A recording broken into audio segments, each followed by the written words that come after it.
হযরতে আবু যর গেফারি রাদিয়াল্লাহু তাআলা আনহুর হাদিস, রাসূল সাল্লাল্লাহু আলাইহি সাল্লাম ইরশাদ করেন, লা ইয়ারমি রাজুলুন রাজুলান বিল ফুসুকে, কোনো মুসলমান যেন কোনো মুসলমানকে ফাসেক না বলে, ওয়ালা ইয়ারমিহি বিল কুফরে, অন্য মুসলমানকে যেন কাফের না বলে।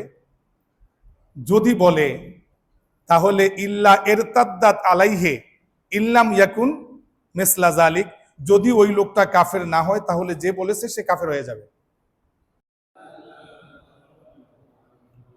মহব্বতের সাথে পড়েন আল্লাহুম্মা সাল্লি আলা মাওলানা মুহাম্মদ ওয়া আলা আলি সাইয়্যিদিনা।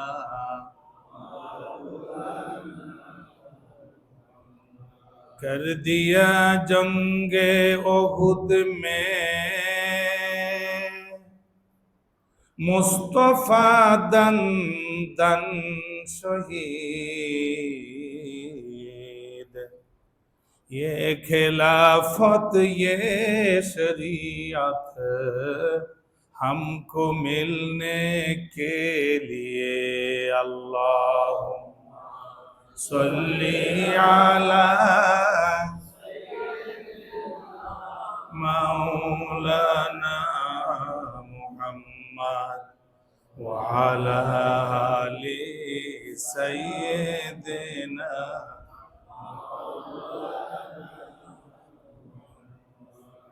सुब्हानक ला इल्म लना इल्ला मा अल्लमतना इन्नका अंताल अलीमुल हकीम। মুআজ্জাজ হযরত উলামায়ে কিরাম, সম্মানিত মুরব্বিয়ানে এজাম, বেরাদারানে মিল্লাত, আল্লাহ তাবারাকা ওয়া তাআলার আলিশান দরবারে অসংখ্য শুকর, তিনি আমাদেরকে তার পবিত্র ঘরে যথাসময়ে তার মেহমান হয়ে হাজির হওয়ার সুযোগ করে দিয়েছেন। আমরা খুশি হয়ে শুকর আদায় করে আওয়াজ দিয়ে বলি আলহামদুলিল্লাহ। আমরা আজকে একটি গবেষণামূলক বিষয় নিয়ে কথা বলবো, ধর্মীয় গবেষণা। আর পূর্ণ আলোচনার সাথে সকলের মনোভাবের সাথে মিলতেও পারে, নাও মিলতে পারে, কিন্তু মনোযোগ দিয়ে যদি শ্রবণ করা হয় তাহলে ভুল ত্রুটি ধরতেও সুবিধা। আর মনোযোগ না দিলে বিষয়টা কিছু বোঝা যাচ্ছে না। এই জন্য আলোচনা আরম্ভের প্রারম্ভে আমি সকলের দৃষ্টি আকর্ষণ করছি এবং মনোযোগ আকর্ষণ করছি, আমরা যেন মনোযোগ দিয়ে আজকের কথাগুলো শোনার চেষ্টা করি। আল্লাহ রাব্বুল আলামিন তৌফিক দান করেন। আমরা কোরআনে কারিম থেকে যে আয়াতে কারিমা তেলাওয়াত করেছি সেটা হচ্ছে ইহদিনাস সিরাতাল মুস্তাকিম সিরাতাল লাযিনা আনআমতা আলাইহিম। এই আয়াতে কারিমার সাথে আমরা সকলেই পরিচিত। আমাদের একটা কথা জানা আছে যে সূরা ফাতিহাকে উম্মুল কোরআন বলা হয়। উলামায়ে কেরাম বলেছেন যে 30 পারা কোরআন শরীফকে যদি সার সংক্ষেপ করা হয়, একেবারে সংক্ষেপ করতে করতে একটি সূরা বানানো হয়, তাহলে সেই সূরাটির নাম হবে সূরা ফাতিহা। আর সূরা ফাতিহাকে সংক্ষেপ করতে করতে যদি একখান আয়াত বানানো হয়, তাহলে সেই আয়াতখানা হবে ইহদিনাস সিরাতাল মুস্তাকিম। আমরা এই আয়াতে কারিমা প্রতিদিন প্রতি নামাজের প্রতি রাকাতে তেলাওয়াত করি। কোনো নামাজের কোনো রাকাতে বাদ যায় না। কি বলি আমরা এই আয়াতে কারিমার মাধ্যমে? আমরা বলি, প্রভু ইহদিনাস সিরাতাল মুস্তাকিম, আপনি আমাদেরকে সিরাতে মুস্তাকিম প্রদর্শন করুন, সিরাতে মুস্তাকিম আমাদেরকে নসিব করুন। সিরাতে মুস্তাকিম হচ্ছে মুতাদিল পথ, এমন একটি রাস্তা, রাস্তার মধ্যে উগ্রতা নেই এবং শৈথিল্য নেই। আমরা উগ্রতা এবং শৈথিল্যর পথ চাই না, আমরা চাই সিরাতে মুস্তাকিম। সম্মানিত হাজিরিন, আল্লাহ তাআলা আমাদেরকে কেন এই কথাটি প্রতি রাকাতে বলতে বলেছেন? এর কারণ হচ্ছে উগ্রতা আল্লাহ পছন্দ করেন না, শৈথিল্যও পছন্দ করেন না, অথচ আমাদের সমাজে এই বিষয়গুলো সবচাইতে বেশি। আমরা যদি দেখি যে কোনো ব্যক্তি খুব গরম আলোচনা করতেছে এবং আলোচনার মধ্যে সে তার মতাদর্শের বিরুদ্ধে কিছু পরিলক্ষিত হলে সেখানে কাফের, সেখানে মুরতাদ, বেদাতি ইত্যাদি শব্দ প্রয়োগ করতেছে, আমরা কিন্তু তাকে বেশি বাহবা দেই এবং তার জন্য মানুষের খুব উচ্চ স্বরে তার এই বিষয়টাকে মানুষ সমর্থন করে, তাকে উদ্বুদ্ধ করে। শরীয়ত কি বলে? শরীয়ত বলে ইসলামে দলকানার কোনো স্থান নেই। দলকানা হচ্ছে যে আমার দলের লোক যদি দোষও করে তাহলে সেই দোষ আমার কাছে ঠিক, এই মতাদর্শের ইসলামে কোনো জায়গা নেই। ইসলামে জায়গা হচ্ছে আল্লাহে লাউ সারাকাত ফাতেমা বিনত মুহাম্মদ লাকাতাতু ইয়াদাহা, মুহাম্মদ সাল্লাল্লাহু আলাইহি ওয়াসাল্লামের মেয়ে ফাতেমা যদি চুরি করে তাহলে আমি ফাতেমার হাতটাও কেটে দিব। ইসলাম আলোকে আলো বলে, কালোকে কালো বলে। ইসলাম দিনকে দিন বলে, রাতকে রাত বলে। ইসলাম কোনোদিন এই কথা শিখায় না যে আমার দলের লোকের ভুল হইলেও ঠিক, অন্য দলের লোকের ঠিক হইলেও ভুল। আমার দলের লোকের যদি কথা সুন্দর নাও হয় আমি সুন্দর বলে চিৎকার করব, অন্য দলের লোকের কথা অসুন্দর হলে সুন্দর হলেও আমি অসুন্দর বলবো। ইসলাম এটা বলে না। এই জন্য আবু দাউদ শরীফের হাদিসে এসেছে, আমাদের রাসূল সাল্লাল্লাহু আলাইহি সাল্লাম বলেছেন যে লাইসা মিন্না মান দাআ ইলা আসাবিয়া, যেই ব্যক্তি দলকানার দিকে আহ্বান করে সে আমার দলের না। যেই ব্যক্তি দলকানার জন্য যুদ্ধ করে সে আমার অন্তর্ভুক্ত না। যেই ব্যক্তি দলকানার জন্য মৃত্যুবরণ করে সে আমার না। ইসলাম দলকানা হতে শিখায় না। আমি যার অনুসরণ করি সে আমার একজন পীর হতে পারে অথবা আমার একজন নেতা হতে পারে। আমার নেতার কথা যদি আল্লাহ এবং আল্লাহ রাসূলের বিপরীত হয় তাহলে এই রকম নেতার কথাকে যদি আমি সুরে নিক্ষেপ করতে না পারি তাহলে আমি সিরাতে মুস্তাকিমে নাই। একমাত্র নির্দ্বিধায় গ্রহণ করা যাবে আল্লাহ এবং আল্লাহ রাসূলের কথা। আল্লাহ এবং আল্লাহ রাসূল ব্যতীত আর যেই ব্যক্তি হোক তার কথাকে আল্লাহ এবং আল্লাহ রাসূলের কথার কোষ্টি পাথরে যাচাই করে দেখতে হবে। যদি সেটা আসে আলহামদুলিল্লাহ, যদি না আসে সেটা বাদ, সেই কথা গ্রহণ করা যাবে না, যত বড় নেতা হোক, যত বড় যেই হোক। তাহলে আমাদের ভিত্তি কি? আমাদের ভিত্তি হচ্ছে যে আল ওয়াজিব আইয়াকুন আল মেয়ার ও আল হক, মাপকাঠি হলো সত্য, সত্য যা তা আমরা গ্রহণ করব। সেখানে লাল আদাওয়াত ও লাল কারাবাত, কে আমার কাছে কে আমার দূরে সেটা আসল কথা নয়। আমি আবার সংক্ষেপ করার চেষ্টা করছি। ইসলামের দল হবে ইসলামে যাওয়ার জন্য, দল আমাকে ইসলামে পৌঁছায় দিবে সেই জন্য। ইসলাম দলের দিকে পৌঁছবে এই জন্য নয়। আমার দল অনুযায়ী ইসলাম হোক তা নয়, ইসলাম অনুযায়ী আমার দল হোক, এই বিষয়টি থাকবে আমার অগ্রাধিকার। আমরা আলোচনার দিকে যাওয়ার চেষ্টা করতেছি। হযরতে আব্দুল্লাহ ইবনে উমর রাদিয়াল্লাহু তাআলা আনহুর হাদিস, রাসূল করিম সাল্লাল্লাহু আলাইহি ওয়াসাল্লাম ইরশাদ করেন যে লা ইয়াকুলুর রাজুলু লিআখিহি ইয়া কাফির ইজা ক্বালা রাজুলু লিআখিহি ইয়া কাফির ফাকাদ বাআ বিহা আহাদুহুমা ইন কানা কামা ক্বাল ওয়া ইল্লা রাজাআত ইলাইহি। কোনো মুসলমান যদি আরেকজন মুসলমানকে বলে যে তুমি কাফের, রাসূল সাল্লাল্লাহু আলাইহি সাল্লাম বলেন তখন সে যদি কাফের হয় তাহলে ঠিক আছে, আর যদি কাফের না হয় তাহলে কাফের যে বলেছে সে কাফের হয়ে যাবে। বুখারীর হাদিস।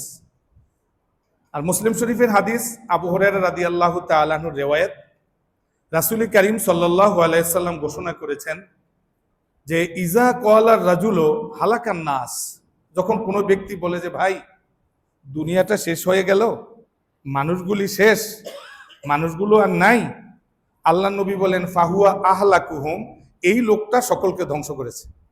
সে বলতেছে মানুষ শেষ, সকলের আগে সে শেষ। সে বলতেছে মানুষ ধ্বংস হয়েছে, সকলের আগে সে ধ্বংস হয়েছে। কারণ এর ভিতরে একটা অহংকার কাজ করতেছে।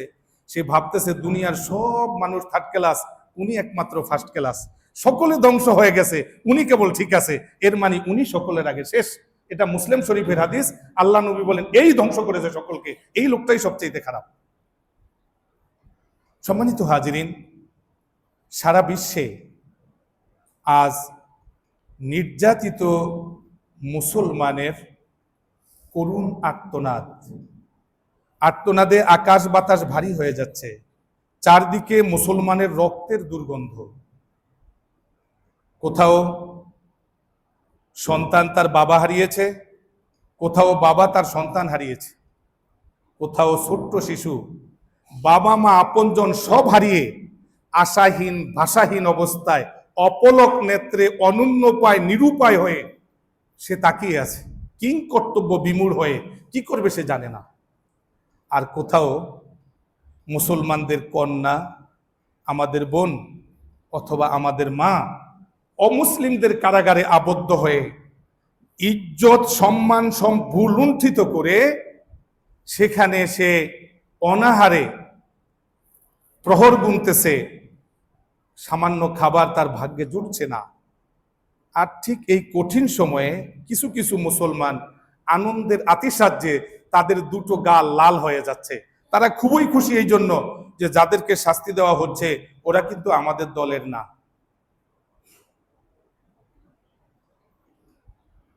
মুহাম্মাদুর রাসূলুল্লাহ সাল্লাল্লাহু আলাইহি ওয়াসাল্লামের জান কোরবান করা এই ইসলাম, ওরা আমাদের দলের না, এই জন্য আমাদের ব্যথা নাই। কি আপনার দলের না? এই ছোট ছোট, এটাকে বলা হয় আপনার সুতা নাতা, সামান্য কিছু নিয়ে, টুপির সেলাই নিয়ে, পাগড়ির কালার নিয়ে, অথবা মুস্তাহাব মাসালা নিয়ে, দলের পার্থক্যের কারণে একজন আরেকজনকে অপছন্দ করার কারণে দুইজনের সাক্ষাৎ হলে সে মুসাফা করতে রাজি না, সালাম দিতে রাজি না, এক দল আরেক দলের পিছনে নামাজের ইক্তেদা করতে রাজি না, এক দল আরেক দলের সাথে আত্মীয়তা করতে রাজি না। এর মানে ভিতরে ভিতরে এক দল আরেক দলকে মুসলমানই মনে করে না। আর এই সুযোগে অমুসলিমরা সারা বিশ্বের সামনে বারবার প্রমাণ করতেছে যে পৃথিবীতে মুসলমানদের পরিচয়, ওরা টেরোরিস্ট, ওরা জঙ্গি, ওরা একজন আরেকজনকে কাফের বলে, ওরা একজন আরেকজনকে মুরতাদ বলে, ওরা একে অপরকে বুকে টেনে নিতে জানে না। আমাদের রাসূল সাল্লাল্লাহু আলাইহি ওয়াসাল্লাম যে ইসলাম এবং মুসলমানের জন্য ঘাম ঝরিয়েছেন, রক্ত মোবারক ঝরিয়েছেন, দান দান মোবারক শহীদ করেছেন, পেটে পাথর বেঁধেছেন, দিন রাত্র কষ্ট করেছেন, চোখের পানি দিয়ে বিছানা ভাসাইছেন, বারবার চেয়েছেন যে মুসলমানের সংখ্যা কিভাবে বৃদ্ধি পাবে। তিনি বলেছেন যেই মহিলার সন্তান বেশি হয় তার বাচ্চা বিয়ে করো, তার মেয়ে বিয়ে করো, কারণ আমি বেশি উম্মত নিয়ে গর্ব করব। আজকে আমরা সেই উম্মতকে কিভাবে কাফের ফতুয়া দিয়ে, ফাসেক ফতুয়া দিয়ে, বেদাতি ফতুয়া দিয়ে ইসলাম থেকে বের করে দেওয়া যায়, এই টেনশনে আমরা 24 ঘন্টা কাজ করে যাচ্ছি। মুসলমান বড় দাড়ি নিয়ে আরেকজন মুসলমানকে জবাহ করতেছে, যাকে জবাহ করতেছে সে পড়তেছে লা ইলাহা ইল্লাল্লাহু মুহাম্মাদুর রাসূলুল্লাহ, তার এই কালেমার সাক্ষী যে জবাহ করতেছে সে, অথচ সে জবাহ করতেছে আর বলতেছে উসকুতিয়া মুরতাদ, তুমি মুরতাদ, চুপ করো। জানে না কাকে মুরতাদ বলা যায়, জানে না কাকে কাফের বলা যায়, জানে না কাকে বলা যায় না। সম্মানিত হাজিরিন, এ ব্যাপারে হযরতে আব্দুল্লাহ ইবনে আব্বাস রাদিয়াল্লাহু তাআলা আনহুমার হাদিস, রাসূল করিম সাল্লাল্লাহু আলাইহি ওয়াসাল্লাম বিদায়ী হজের ভাষণের মধ্যে বলে গেছেন, আলা লা তারজিউ বাদি কুফারা ইয়াদরিবু বাদুকুম রিকাবা বাদ, খবরদার আমার পরে তোমরা কাফের হয়ে যাইও না, মুসলমান হয়ে মুসলমানের গর্দানে ছুরি ধরো না। হাদিসের মধ্যে যারা মুসলমান হয়ে মুসলমানের সাথে যুদ্ধ করে, রাসূল বলেছেন তোমরা কাফের হয়ে যেও না। এটাকে বলা হয় কুফরুন দুনা কুফরিন, কাফের মানে বেঈমান না, অর্থাৎ কাফেরদের মতো কাজ তোমরা করো না। ওরা মুসলমানদের রক্ত ঝরাতে খুশি হয়, তোমরা খুশি হইও না। বরং আমার তো মনে হয় না পৃথিবীতে আর কোনো ধর্ম আছে যেই ধর্মের মধ্যে একে অপরের বিরুদ্ধে, এক দল আরেক দলের বিরুদ্ধে, এক উপদল আরেক উপদলের বিরুদ্ধে ছোট খাটো সুতা নাতা নিয়ে এইভাবে লেগে থাকে। এটা আরেকটা ধর্ম দেখানো যাবে কিনা আমার জানা নাই, কিন্তু সবচাইতে ফলো আপ করা হচ্ছে মুসলমানদেরকে যে এরাই হলো জঙ্গি। রাসূল সাল্লাল্লাহু আলাইহি ওয়াসাল্লাম নিষেধ করেছেন যে একে অপরের বিরুদ্ধে যাতে এভাবে লেগে না যায়, কারণ রাসূল সাল্লাল্লাহু আলাইহি ওয়াসাল্লামের কলিজার ঘাম ঝরানো ইসলাম। সম্মানিত হাজিরিন, অতএব একজন মুসলমান আরেকজন মুসলমানের সাথে কি আচরণ করবে, একজন আরেকজনকে যে কাফের ফতুয়া দেয়, এবং যারা কাফের ফতুয়া দেয় তাদের গ্রুপ কিন্তু খুব সোচ্চার থাকে যে ঠিক এত সুন্দর ফতুয়া আর কেউ দিতে পারে না, খুব জোরে তারা ঠিক বলে ওঠে। কাফের ফতুয়া দেওয়া কি, কখন কাফের ফতুয়া দেওয়া যাবে, কখন মুসলমানকে কাফের ফতুয়া দেওয়া যাবে না, রাসূল সাল্লাল্লাহু আলাইহি ওয়াসাল্লামের যুগে কেউ যদি কোনো মুসলমানকে কাফের ফতুয়া দিয়েছে, আল্লাহর রাসূল তখন কি বলেছেন, রাসূল সাল্লাল্লাহু আলাইহি ওয়াসাল্লাম তাদের সাথে কি আচরণ করেছেন, এবং হাল নাহানু মুতালাবুনা ইয়াউমাল কিয়ামা, কিয়ামতের দিন আল্লাহ কি আমাদেরকে প্রশ্ন করবেন কিনা যে অন্য মুসলমানদেরকে কাফের বললা না কেন, কিয়ামতের দিন আমাদেরকে এই প্রশ্ন করা হবে কিনা এই আলেম ব্যক্তি কি মুসলমান না কাফের না ফাসেক, এই শাসক এই রাজনীতিবিদ কি মুসলমান না কাফের, এই কথাগুলো হাসরের মাঠে আমাদেরকে প্রশ্ন করা হবে কিনা, এই নিয়ে আমাদের আজকের আলোচনা। গতি অনেক দূর, গাড়ি খুব দ্রুত চালাতে হচ্ছে। এই জন্য আল্লাহ রাব্বুল আলামিন কোরআন শরীফের মধ্যে ঘোষণা করেছেন, বিসমিল্লাহির রহমানির রহিম, ফাওয়া রব্বিকা লানাসআলান্নাহুম আজমাইন আম্মা কানু ইয়ামালুন। আপনার রবের কসম, প্রত্যেকটা মানুষকে তার আমল নিয়ে আমি প্রশ্ন করব। অর্থাৎ তার সলাত, তার সিয়াম, তার সামাজিক আচরণ, এই নিয়ে প্রশ্ন করা হবে। তাকে প্রশ্ন করা হবে না যে আরেকজনের সালাতের অবস্থা কি, তাকে কাফের বলা হয়েছে কিনা, কারণ তার প্রশ্ন জিজ্ঞাসা করার জন্য তার রব আছে, তার আল্লাহ আছে, তার আমল নিয়ে তাকে আল্লাহ জিজ্ঞাসা করবে, তার আমল নিয়ে আমাকে জিজ্ঞাসা করবে না। তো সেই হিসাবে আমরা আজকে আমাদের আলোচনার দিকে যাচ্ছি যে প্রথমত কুফুরি কাকে বলে। সেটা হচ্ছে, কুফুরি বলা হয় যখন মানুষ মনে করে যে এই লোকটা ইসলামের গণ্ডি থেকে বের হয়ে গেছে। কুফুরি হচ্ছে যে শরীয়তের একটা হুকুম, যেই হুকুমটা আল্লাহ এবং আল্লাহ রাসূল থেকে পাওয়া যায়। কোনো মানুষ কি কোনো মানুষকে কাফের বলতে পারে? আরেকজন মুসলমানকে কাফের বলতে পারে? সে বলতে পারে যে এই লোকটার মধ্যে যে স্বভাবটা পাওয়া গেছে, এই স্বভাবটা কুফুরি স্বভাব। সে কাফের কিনা সেটা তো আল্লাহ জানে।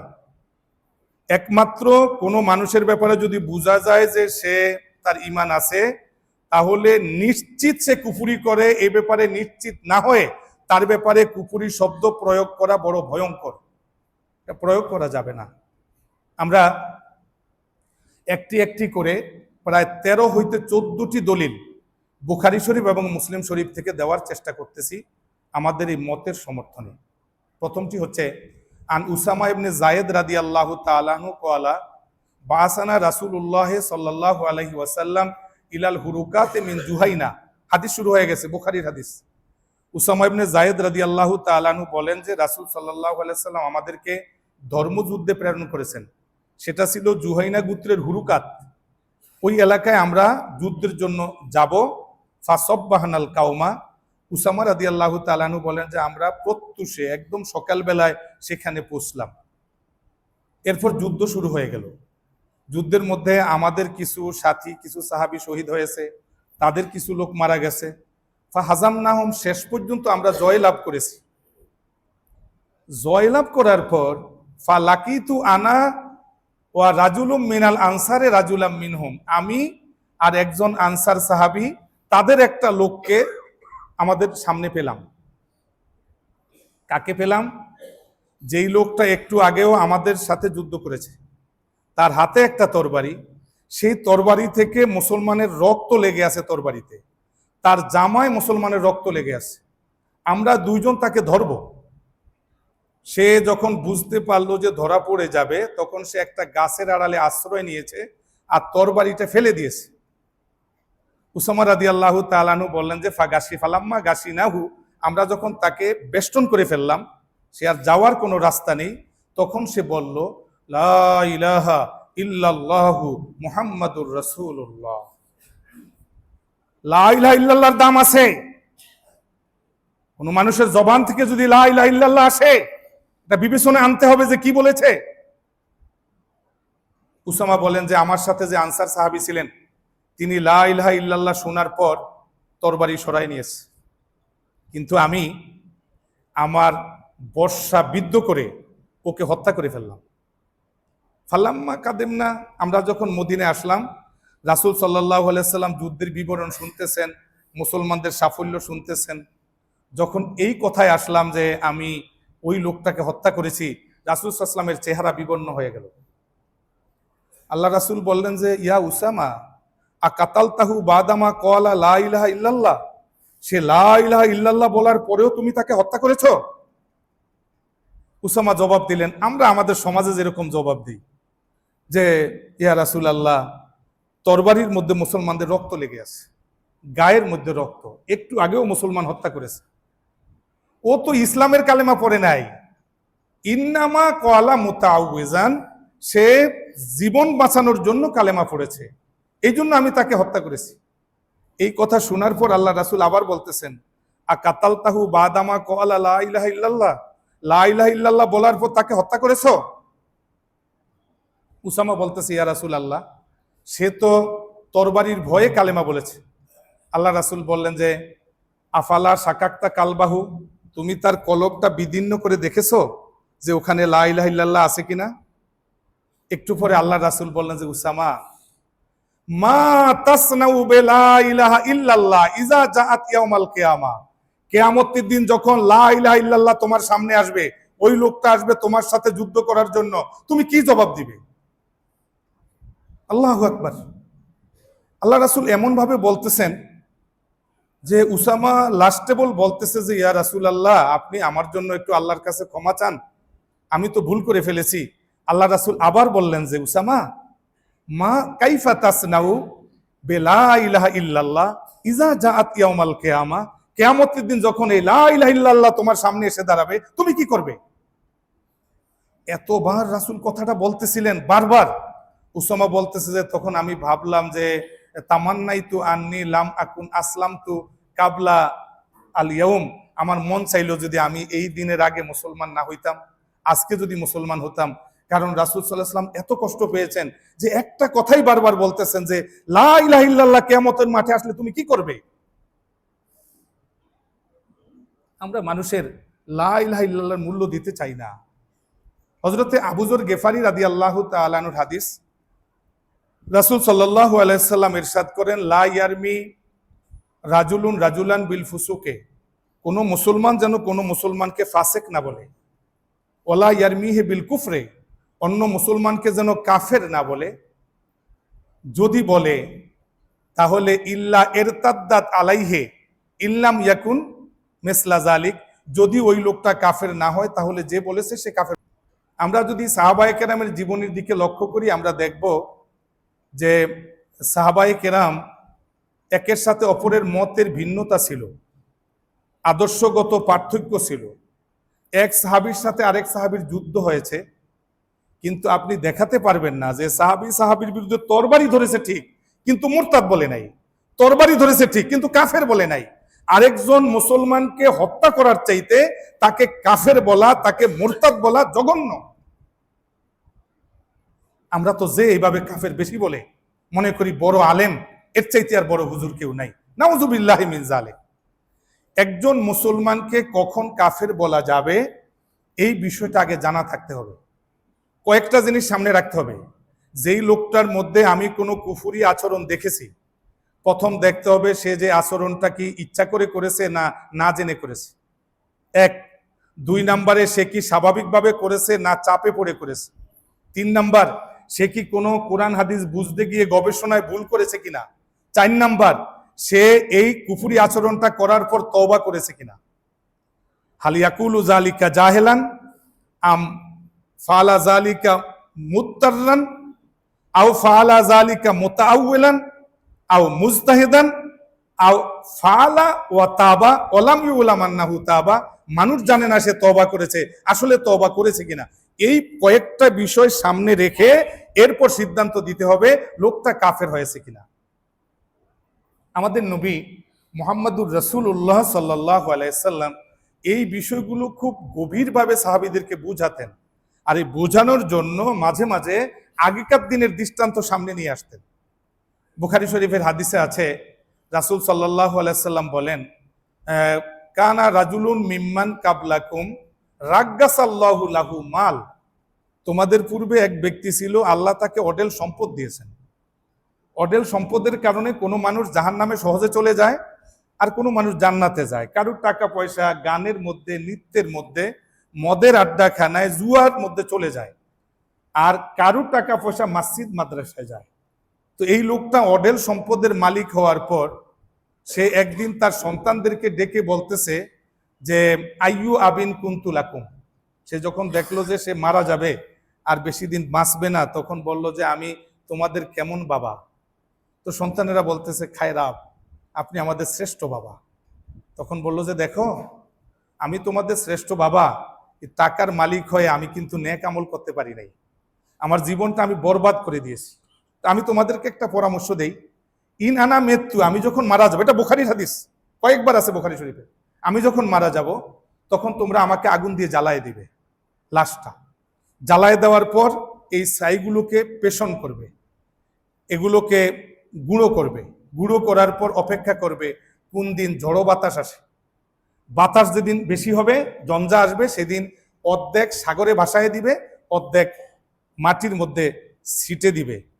কারণ আমার একটা ধারণা যে আল্লাহ যদি আমাকে ধরতে পারে, তাহলে আমি যেই কাজ করেছি,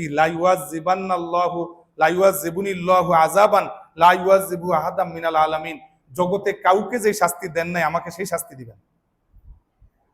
তো সন্তানরা বললো ঠিক আছে, বললো না আমার সাথে ওয়াদা করো, চুক্তি করো।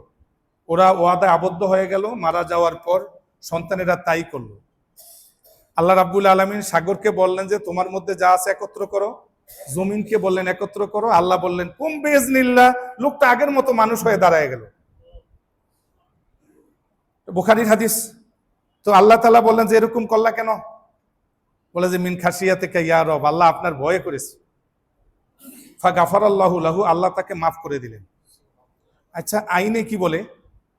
আইনে বলে যে শাক্কাফি কুদরাতিল্লাহে আইয়ুহিয়া, এই লোকটা আল্লাহ যে আবার জীবিত করতে পারে সে ব্যাপারে সন্দেহ পোষণ করেছে।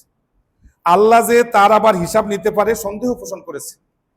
তো সুতরাং এই আল্লাহর কুদরতের ব্যাপারে সন্দেহ করা কুফরি, মৃত্যুর পরে আল্লাহ জিন্দা করতে পারে এই ব্যাপারে সন্দেহ করা কুফরি, আল্লাহ আবার হিসাব নিতে পারে সন্দেহ করা কুফরি। প্রত্যেকটা কাজই কুফরি। এই জন্য শাইখুল ইসলাম বলেছেন যে এই লোকটা কুফরি করেছে এবং তার আকীদা ছিল যে এইভাবে করলে আল্লাহ তাকে আর উঠাতে পারবে না। সকল মুসলমান একমত, এটা কুফরি আকীদা, কোনো সন্দেহ নাই। কিন্তু কি হইল তার? সে মাপ পাইল কেন? লাকিন্নাহু কানা জাহেলান লা ইয়ালাম, সে জানতো না যে ওই পুনরায় যে আল্লাহ জীবিত করে এটা বিশ্বাস না করলে কুফরি হয়, এই কথাটা সে জানতো না, অজানা ছিল। আর তার মধ্যে একটা ঈমান ছিল যে সে আল্লাহকে ভয় করত। না জানার কারণে আল্লাহ তাকে মাফ করে দিয়েছেন। আপনি একটা মানুষ একটা কাজ করলে কাফের বলবেন? সে জেনে করলো না না জেনে করলো, আপনার ব্রেনের মধ্যে এটা থাকবে না? আমার নবী চেয়েছেন যে মানুষের উজর কবুল করে কিভাবে মানুষদেরকে মুসলমান বানানো যায়, আর আপনি চাচ্ছেন কিভাবে মুসলমানকে কাফের বানানো যায়। এটা তো হয় না। 5 নাম্বার হাদিস, হযরতে আবু সাঈদ খুদরি রাদিয়াল্লাহু তাআলা আনহু বলেন, আমি শুধু বাংলা বলে যাচ্ছি সময়ের স্বল্পতায়, যে আলী রাদিয়াল্লাহু তাআলা আনহু একবার ইয়ামন দেশ থেকে কিছু স্বর্ণের টুকরা পাঠাইলেন, যে স্বর্ণগুলো তখনও পরিশুদ্ধ করা হয় নাই, মাটি লেগে আছে, এই অবস্থায় পাঠাইছেন ছোট ছোট টুকরা। রাসূল সাল্লাল্লাহু আলাইহি ওয়াসাল্লাম জুহাইবা, এই ছোট্ট ছোট্ট স্বর্ণের টুকরাগুলো 7 জন সাহাবীকে বন্টন করে দিয়ে দিলেন। কি কে? 7 জন সাহাবী, উয়াইনা ইবনে হেসেন, আকরা ইবনে হাবেস, হযরতে জায়েদিনিল খায়েল আর হযরতে আলকামা ইবনে উলাসা, এই 4 জন সাহাবীকে বন্টন করে দিলেন, নিজে এক টুকরাও নিলেন না। কেন এই 4 জনকে বন্টন করে দিলেন? ইয়াতা আল্লাফুহুম, এরা নও মুসলিম, ইসলামের দিকে এদেরকে আকৃষ্ট করার জন্য, এদের দিলটাকে আরেকটু জয় করার জন্য। কিন্তু এক সাহাবী দাঁড়ায় বলল যে এই স্বর্ণের টুকরা পাওয়ার বেশি অধিকারী ছিলাম আমরা। আল্লাহ নবীর কানে সংবাদ গেল। রাসূল সাল্লাল্লাহু আলাইহি সাল্লাম বললেন যে তোমরা কি আমাকে বিশ্বাস করো না? আর আকাশের বাসিন্দারা আমাকে বিশ্বাস করে। আমার কাছে সকাল সন্ধ্যা আকাশের খবর আসে। এরপরে আরেকজন দাঁড়াইল। কেমন লোক? খুব চমৎকার, গায়রুল আইনাইন, এবাদত করতে করতে চোখ দুটো ভিতরের দিকে চলে গেছে। মুশরেফুল ওয়াজনাতাইন, তার দুই গালের হাড্ডি সামনে বের হয়ে আসছে, এবং সে এমন একটা লোক যে গায়েরুল আইনাইন, মুশরেফুল ওয়াজনাতাইন, নাশেজুল জাভা, কপালটা তার উঁচু হয়ে গেছে, এবং কাসুল্লেহিয়া, তার দাড়িগুলি ঘন ঘন, মাথাটা তার মুন্ডানো, এবং পায়ের পাজামাটা টাকনুর উপরে মাঝামাঝি জায়গা, দেখলেই বোঝা যায় যে পাকা দরবেশ। সে আল্লাহ নবীকে বলতেছে যে ইয়া রাসূলুল্লাহ ইত্তাকিল্লাহ, আল্লাহকে ভয় করেন আল্লাহ নবী। এই কথাটা বলতে পারে? আল্লাহ রাসূল বললেন যে ওয়াইলাক, তোমার ধ্বংস হোক, তুমি কি বললা? আল্লাহর জমিনে আমার চাইতে আল্লাহকে ভয় বেশি আর কে করে? এই কথাটা বলার পর লোকটা তার বাসার দিকে চলে গেল। একবার বলল না যে আমি দুঃখিত বা আমি ঠিক করি নাই, আমি আপনার সাথে ভালো আচরণ করি নাই, কিচ্ছু বলে নাই। তার আচরণটা কেমন হয়েছে? আমার নবীর সাথে আচরণ করা যায়? যেই নবীর জুতা মোবারকের সাথে বেয়াদবি করা যায় না। খালিদ বিন ওলীদ রাদিয়াল্লাহু তাআলা আনহু সেখানে ছিলেন। খালিদ বিন ওলীদ রাদিয়াল্লাহু তাআলা আনহু বললেন যে ইয়া রাসূলুল্লাহ, অনুমতি দেন আমি ওর গর্দানটা উড়াইয়া দেই। আল্লাহ নবী বললেন যে না। কেন? নবীজি বললেন লাআল্লাহু আইয়াকুনা ইউসাল্লি, তার চেহারা সুরত অবস্থা যা দেখা যায় এই সম্ভবত নামাজ পড়ে। আল্লাহু আকবার। নবীজি চান যে কোন উজর দিয়ে একটা মানুষকে কাফের না বলে পারা যায়, বেঈমান না বলে পারা যায়, সম্ভবত নামাজ পড়ে। একটা লোক যদি নামাজ পড়ে তার একটা আলাদা মর্যাদা আছে, এই জন্য তাকে হত্যা করা যাবে না। খালিদ বিন ওলীদ মানতে পারে নাই, মুজাহিদ তো, সে বলতেছে যে ইয়া রাসূলুল্লাহ ফা কামিন মুসাল্লিন ইয়াকুলু বিলিসানিহি মা লাইসা ফি কলবিহি, এমন অনেক মুসল্লি আছে যে মুখ দিয়া এমন কথা বলে তার কলবের মধ্যে যা থাকে না। আল্লাহ নবী বলেন খালেদ, আল্লাহ আমাকে অর্ডার দেয় নাই যে মানুষের বুক দুই ভাগ করে, পেট দুই ভাগ করে কলব দেখে বুঝার জন্য যে মুসলমান কিনা সে নামাজ পড়ে এই যথেষ্ট। তাকে হত্যা করা যাবে না, তাকে ফতুয়া দেওয়া যাবে না কাফের হয়ে গেছে, বলা যাবে না সে মুরতাদ হয়ে গেছে। ৮ নাম্বার, রাসূল সাল্লাল্লাহু আলাইহি ওয়াসাল্লামের সময় মদিনা শরীফে মুনাফিকদের সর্দার ছিল আব্দুল্লাহ বিন উবাই। সে একদিন সাথীদেরকে নিয়ে মিটিংয়ে বসে বলতেছে সাম্মিন কালবাকা ইয়াকুলুকা ওয়া জাউয়ে কালবাকা ইয়াতবাউকা, তুমি যদি কুকুরকে বেশি খাওয়াও তাহলে কুকুর তোমাকে খাবে, আর যদি কুকুরকে ক্ষুধার্ত রাখো তাহলে কুকুর তোমার পিছনে পিছনে ঘুরবে। আব্দুল্লাহ বিন উবাই এই কথা দিয়ে কি বুঝাইছে? রাসূল সাল্লাল্লাহু আলাইহি সাল্লাম এবং যে সকল সাহাবীরা হিজরত করে এসেছে তাদেরকে সে কুকুরের সাথে তুলনা করেছে। সাহাবায়ে কেরাম বরদাস্ত করতে পারে নাই, এসে বলতেছে ইয়া রাসূলুল্লাহ, একে আর রাখা যায় না, অনুমতি দেন, হত্যা করে দেই। আল্লাহ রাসূল বললেন না। কেন? কারণ হলো ইয়াতাহাদ্দাসুন নাস আন্না মুহাম্মাদান ইয়াকতুলু আসহাবাহু, অন্য ধর্মের মানুষেরা বলবে মুহাম্মদ সাল্লাল্লাহু আলাইহি ওয়াসাল্লাম তার সাহাবীদেরকে কতল করে। ও মুনাফিক, কিন্তু ওর পোশাকে মুসলমানের মতো। ও সাহাবীদের সাথে উঠে বসে আমার ইসলামের দুর্নাম করা যাবে না, পৃথিবীর মানুষদেরকে বোঝানো যাবে না যে মুহাম্মদ সাল্লাল্লাহু আলাইহি ওয়াসাল্লাম সাহাবীদেরকে হত্যা করে, কতল করে, এই জন্য ওকে কিছু বলা যাবে না। মুআজ্জাজ হাজিরিন, আমরা যা করি, বর্তমান বিশ্বে মুসলমানদেরকে অন্য ধর্মের লোকেরা কি মনে করে?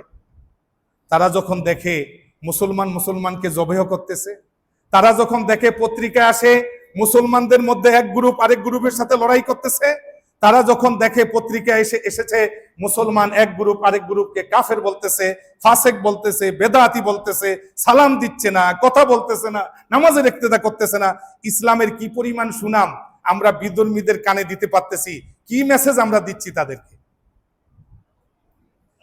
রাসূল সাল্লাল্লাহু আলাইহি ওয়াসাল্লামের মজলিসে কোন মুসলমানকে মুনাফিক বললে রাসূল সেটা সহ্য করতেন না। একদিন আল্লাহ রাসূল বললেন যে আইনা মালিক ইবনু দুকশুন, মালিক ইবনু দুকশুন কোথায়? এক সাহাবী বলে হুজুর মুনাফিক, আল্লাহ এবং আল্লাহ রাসূলকে পছন্দ করে না।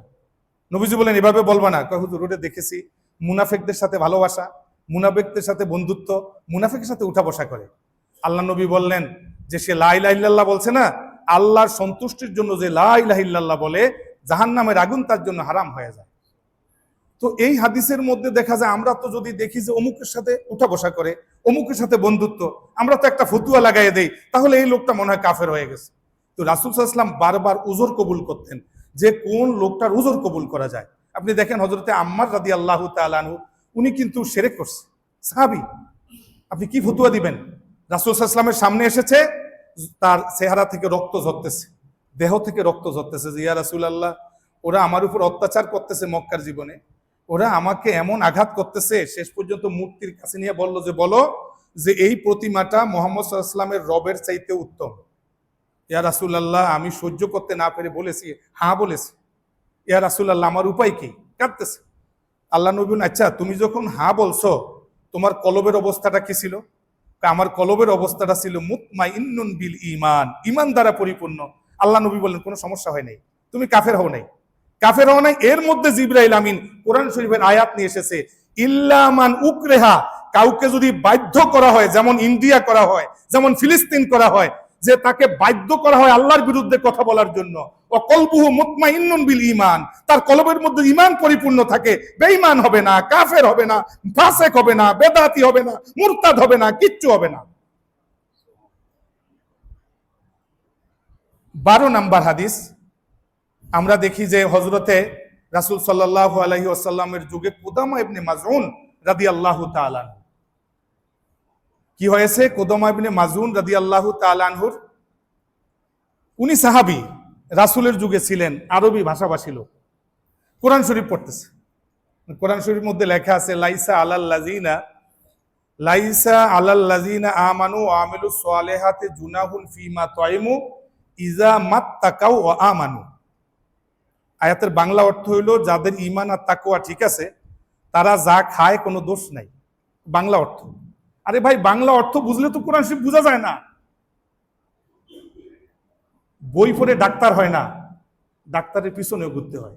সাহাবী রাসূলের যুগে ছিল, সে আয়াত পড়তেছে, বাংলা অর্থ হইল, এর স্বাভাবিক অর্থ হইল যে যেই ব্যক্তি ঈমান আর তাকওয়া আছে, যা খাবে কোনো সমস্যা নাই। সে বলল যে মদ খাওয়া জায়েজ, কারণ আল্লাহ বলছে যে ঈমান তাকওয়া ঠিক থাকলে যা খাবে সমস্যা নাই। সাথীদেরকে নিয়ে মদ পান করেছে, চারদিকে খবর ছড়ায় গেছে, ওমর রাদিয়াল্লাহু তাআলা আনহুর কাছে গেছে। ওমর রাদিয়াল্লাহু তাআলা আনহু তাকে ডাকলেন, এই তুমি মদ পান করেছো? কয় জি। বলে কেন? কয় মদ খাওয়া হালাল। এখন আপনি ফতুয়া কি দিবেন? এখন শরীয়ত বলে যে হারামকে হালাল বলে সে কাফের, যে হারামকে হালাল বলে সে মুরতাদ। আমাদের যুগের কেউ হইলে তো বলতো যে কাফের হয়ে গেছে।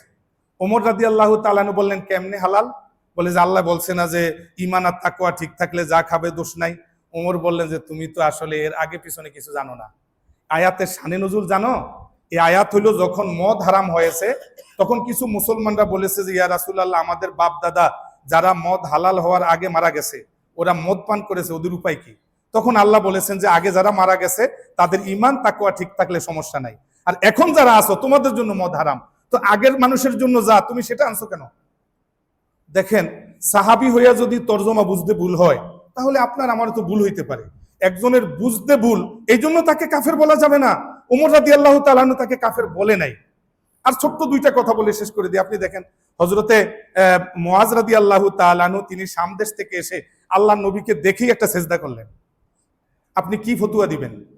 নবীকে সেজদা করছে, কাফের, বেঈমান, মুরতাদ, কিচ্ছু বলে নাই। নবীজি বলেন, এই তুমি এমন করলা কেন? ওদের শাম দেশে গেলাম, ওখানে দেখেছি ওরা ওদের ধর্মযাজকদেরকে দেখলে সেজদা দেয়, রাজা বাদশাকে দেখলে সেজদা দেয়। আমি চিন্তা করলাম তাহলে সেজদা পাওয়ার সবচেয়ে বড় যোগ্য আমার নবী, এই জন্য সেজদা দিয়েছি। নবীজি বললেন, খবরদার, এরকম আর করো না। আমি যদি সেজদা দিতে বলতাম তাহলে স্ত্রীদেরকে বলতাম তাদের স্বামীকে সেজদা দেওয়ার জন্য, কিন্তু সেজদা দেওয়ার কোনো অর্ডার ইসলামে নাই, এটা আর করো না। রাসূল তাকে কাফের বলে নাই, মুরতাদ বলে নাই। আর ছোট্ট একটা হাদিস বুখারী থেকে বলে আমি শেষ করে দিতেছি। সেই হাদিসটা হলো যে আল্লাহ রাসূল বলেন, মুসলিম শরীফের হাদিস, যে এক ব্যক্তি উটে চড়ে মরুভূমিতে যাওয়ার পর সে ক্লান্ত হয়ে গেছে, একটা গাছ দেখে নিচে শুয়ে পড়েছে। উটের পিঠে তার খাদ্য এবং পানীয়, ক্লান্ত শরীর, ঘুম এসে গেছে। চোখ খুলে দেখে উট নাই, খাদ্য নাই, পানীয় নাই। অস্থির হয়ে গেছে যে বাঁচার কোনো উপায় নাই, মাইলকে মাইল কোনো ঘরবাড়ি নাই, সুতরাং আমাকে মারাই যেতে হবে না খেয়ে। আবার ঘুম এসে গেছে, চোখ খুলে দেখে উটটা সামনে। দেখার পর সে বলতেছে, আল্লাহ, আপনি আমার বান্দা, আমি আপনার আল্লাহ। যে কেউ যদি আল্লাহকে বলে আপনি আমার বান্দা, আমি আপনার আল্লাহ, তাহলে ফতুয়া কি? সে কি মুসলমান না কাফের? কিন্তু আমার নবী সব সময় চাইতেন যে কিভাবে ওজর কবুল করা যায়, কিভাবে সারিয়ে দেওয়া যায়। নবী বললেন যে না, সেটা ভুলে বলেছে বেশি আনন্দের কারণে, ভুলে বললে কাফের হয় না, আল্লাহ তাকে মাফ করে দেয়। আর আমরা কি করি, এই লোকটা কাফের, ভাই কেন কাফের হয়েছে? গরুর দুধ খাওয়ার কারণে। কি রে ভাই, গরুর দুধ খেলে কাফের হয়? হ্যাঁ হয়। কেমনে? ওই যে একটা কাফের মারা গেছে, সে আমাদের দলের না, আরেক দল করে ইসলামের, এই জন্য কাফের হয়ে গেছে, মারা গেছে, তার কবরের মধ্যে ঘাস উঠছে, ওই ঘাসটা যে গরু খাইছে, গরুটা কাফের হয়ে গেছে। গরুটা কাফের হওয়ার পর কাফের গরুর দুধ যেহেতু সে খাইছে, সেও কাফের হয়ে গেছে। এগুলোর জন্য আল্লাহর দরবারে একদিন জবাব দিতে হবে। কেন গরুর দুধ খাইয়া মানুষ কাফের হয়? কেন কথায় কথায় কাফের হয়? কেন কথায় কথায় ফাসেক হয়? কেন কথায় কথায় বেদাতি হয়? এগুলো বলার আগে আগে ভাবতে হবে, আগে পিছনে সব দিক। আল্লাহ রাব্বুল আলামিন আমাদেরকে সিরাতে মুস্তাকিম নসিব করেন, আমরা যেন মুতাদিল পথে থাকতে পারি, উগ্র না হই, শৈথল্য অর্জন না করি। ওয়া আখিরু দাওয়ানা আলহামদুলিল্লাহি রাব্বিল আলামিন।